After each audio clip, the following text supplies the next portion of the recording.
Last one, part 5. And I want to start with something that might sound strange. This is not the end. The course is finishing, but what doesn't end is the practice. The practice is just starting, and today it actually is about exactly that, about going back, starting again, doing the thing you've already done but differently, because you are different now. And in art, that changes everything. In February 1888, Van Gogh moved to Arles in the south of France. He was exhausted by Paris, by the noise, by the contrast, socializing, by the effort of being around people when he found people simultaneously essential and overwhelming. He wanted light, space, somewhere he could paint without the city pressing in on all sides. And in Arles, he had a dream. He rented a small house. He painted it yellow inside and out because yellow meant warmth and welcome, and he wanted to turn it into an artist colony, a community. Painters living and working together, supporting each other, sharing ideas over dinner. He wrote to Theo about it with the kind of excitement that is slightly heartbreaking to read, knowing what was coming. He invited Gogh. Gogh, who was confident and provocative and the opposite of Vincent in almost every way, finally agreed to come. Vincent was elated. He painted the sunflowers especially to decorate Gogh's room. He wanted everything to be perfect for the arrival of his friend. Gogh arrived in October 1888. By December, everything had fallen apart. They argued constantly about painting, about life, about how to boil an egg, probably. Gogh found Vincent intense, nearly suffocating. Vincent found Gogh's coldness devastating. The dream of the artist community lasted exactly 2 months. And yet, in those 2 months, both of them made extraordinary work. Vincent painted the night cafe, the bedroom, more sunflowers. The pressure and the friction and the unhappiness were directly into the paintings. Which is not a lesson I'm telling you to follow, but it's a true thing about how Vincent worked. The life went into the paint. And all of it, especially the difficult parts. Van Gogh painted sunflowers at least 5 times. 5 separate paintings of sunflowers in a vase. Different angles, different light, different stages of bloom. And that's not counting the studies and sketches. He came back to the same subject again and again, not because he was stuck or he had run out of ideas, but because each time he returned to it, he was different. He'd seen more, felt more. His hand knew things he hadn't known before. The sunflowers didn't change. He changed. And so the painting was different. And so it was worth doing again. His Cypress series is even more striking. The same dark upward-reaching trees against a turbulent sky over and over. Some of them wild and almost frantic. Some calm, almost meditative. Same subject, completely different feeling, because the feeling wasn't in the suppressors. It was in him, and it changed. And the paintings recorded that change faithfully. This is completely normal in art history. We just don't talk about it enough because it doesn't fit the myth of the genius with one perfect vision. Monet painted his water lilies over 450 times.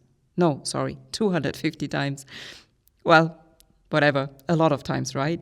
The same pont across decades, because he knew, he said this explicitly, that you can never see the same thing twice. The light changes, you change, and all of that is worth recording.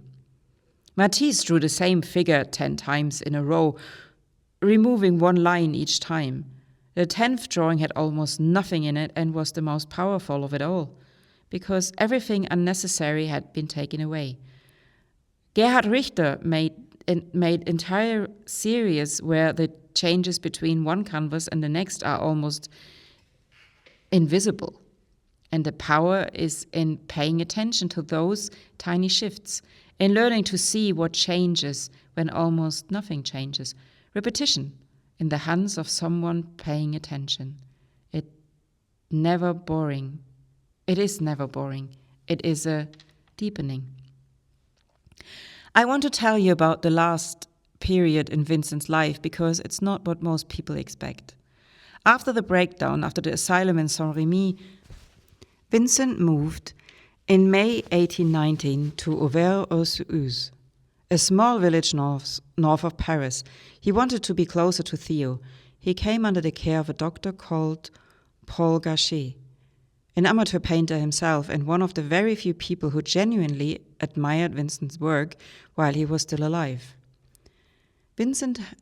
Theo had recently married. A baby was on the way. Things were changing. Vincent felt the shift in Theo's attention and the new responsibilities, the subtle difference in the letters. He wrote that he was worried about being a burden, that he wasn't sure if he was worth the trouble. And in Auvers, in the last 70 days of his life, he painted approximately 70 paintings, one a day. Wheat fields, village streets, the church of Auvers, portraits, the sky over the plain, over and over, in every weather. He painted as if he knew he had very little time, which perhaps in some parts of himself he did. These late paintings are some of his most extraordinary, not in spite of the circumstances, because of them, the urgency in every brushstroke, the not having time to be precise is visible. The painting is necessary as a necessary act rather than performance. That's completely in them. He died on the 29th of July, 1890. 37 years old, 10 years of painting, 900 paintings, one sold while he was alive. One. He never knew what was coming. He never knew the Starry Night would end up in the Museum of Modern Art in New York. That school children everywhere would recognize his brushstroke. That his letters to Theo, those long, urgent, sometimes desperate letters, would be published and read and loved by people who never met him and never would. He kept going anyway. Not because he knew it would work out, because he couldn't not. Because the painting was the thing itself, not the means to an end. The act of looking at the world and translating it into marks on a surface was, for him, the most necessary thing a human being could do. That's what I want you to hold on to as we finish this course. Our imaginary Van Gogh at the North Sea would have painted that horizon hundreds of times, the same line, sea below, sky above, in every possible weather, every mood, every light. Some would have been good, some wouldn't. He would have kept going regardless. And today you are back to your horizon too, the one from the very first exercise. You know more than you did then. You've painted color without apology. You've placed things where they felt right, rather than where the rules said. You've made marks with unexpected tools and let the surface be what it needed to be. That knowledge lives in your hand now, not in your head, in your hand. And when you paint the horizon again today, it will be different, not because you're trying to make a difference, because you are different. And that changes everything. Keep on going after today, not because I'm telling you to, because you've already started, and starting is the hardest part, and you've done it.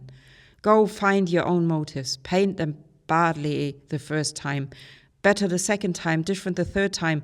Van Gogh never asked permission. He never waited until he felt ready. He just started again and again every single day until the day he couldn't. You do the same. It's been a pleasure. Now, go painting something real.